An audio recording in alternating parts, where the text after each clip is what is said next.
जय श्री राम दोस्तों, वॉक पे चर्चा में आपका स्वागत। कल मोदी जी और योगी जी ने नोएडा में सेमीकॉन समिट का उद्घाटन किया। फिर रिन्यूएबल समिट आ रही है, बड़े बड़े भारत मोबिलिटी समिट आ रही है, नए नए प्रोडक्ट्स आ रहे हैं और सबको लगता है मोदी जी का चेहरा क्यों होता है हर जगह, राइट।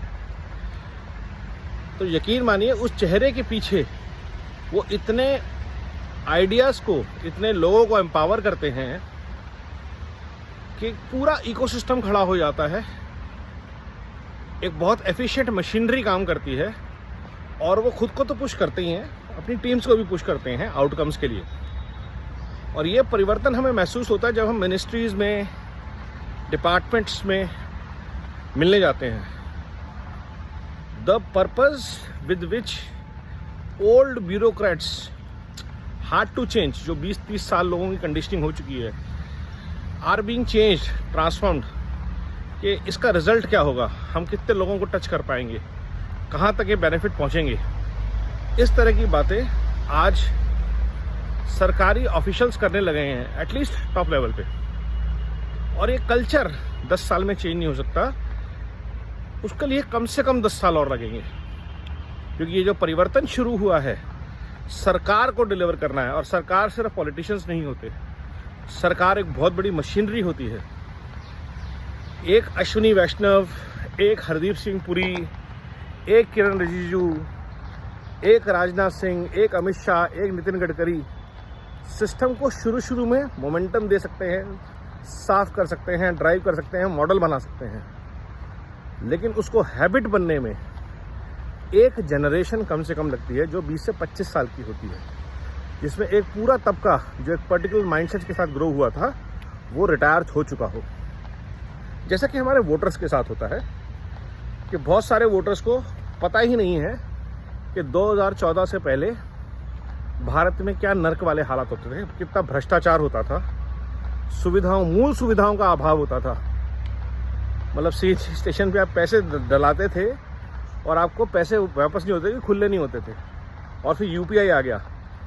आज जो जनरेशन है वो पैदा ही यूपीआई के साथ हुई है, तो उनको पता ही नहीं है कि 2-2, 4-4, 5-5 रुपये रोज़ जब आपकी जेब से जाते थे एक्स्ट्रा, तो क्या होता था। छोटी छोटी चीज़ें हैं और ऐसी छोटी छोटी चीज़ों ने इतना चेंज लिया है कि आज पर्सपेक्टिव ऑफ भारत बिल्कुल बदल गया है। स्वच्छता जैसे मुद्दे पे, वुमेन एम्पावरमेंट जैसे मुद्दे पे, आज आपको कोई महिला ऑटो या बस चलाती हुई दिखती है तो आपको आश्चर्य नहीं होता, ये वुमेन एम्पावरमेंट है। तो ये जो सारी चीज़ें तो परिवर्तन आए हैं, ये एक अकेले मोदी ने नहीं किया है। ये जो उन्होंने हज़ारों लाखों लोगों को मोटिवेट किया है, ब्यूरोक्रेट्स को मोटिवेट किया है, वॉलंटियर्स को मोटिवेट किया है कि लगे रहो, mission build back better Bharat को समर्पित रहिए। जय माता दी। और समर्पण से, लगे रहने से चीज़ें चेंज होती हैं, लगातार करते रहने से चीज़ें चेंज होती हैं। और एक जनरेशन तक, अभी भी कई अफसरों के पास हम जाते हैं, कहते हैं यार मोदी योगी कब तक रहेंगे, ये जाएंगे फिर वही उसी तरीके से काम होगा, काम तो वैसे ही होगा।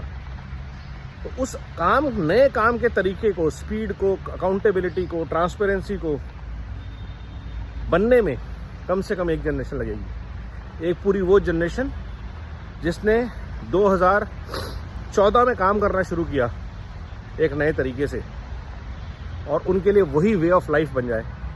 तब तक हमें लड़ते रहना पड़ेगा, लगातार प्रयास करते रहने पड़ेंगे mission build back better Bharat के लिए। सबको, अकेले मोदी जी नहीं करेंगे, वो सिर्फ चेहरा है।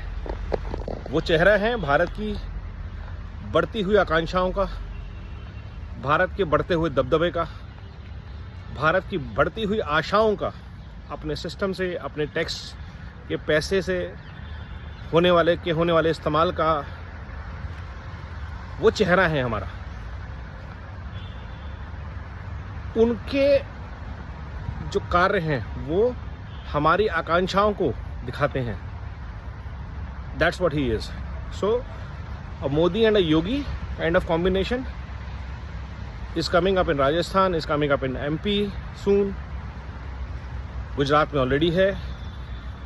अगर महाराष्ट्र में, झारखंड में आने वाले इलेक्शंस में ऐसे कॉम्बिनेशन डबल इंजन की सरकार आ जाती है तो चीज़ों की टर्न अराउंड वहाँ भी थोड़ी तेज़ हो जाएगी। उड़ीसा में जैसे शुरू हो रही है, और उड़ीसा तो पहले भी अच्छा था। कर्नाटका जितनी जल्दी टर्न अराउंड करे उतना अच्छा, क्योंकि कर्नाटका ने देख लिया राहुल गांधी और उसके चेहरे के जो खटाखट मॉडल है उसका नतीजा।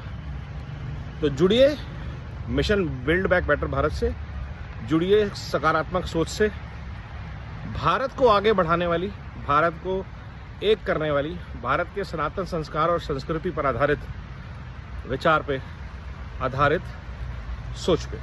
वंदे मातरम, नमो भारत, जय हिंद।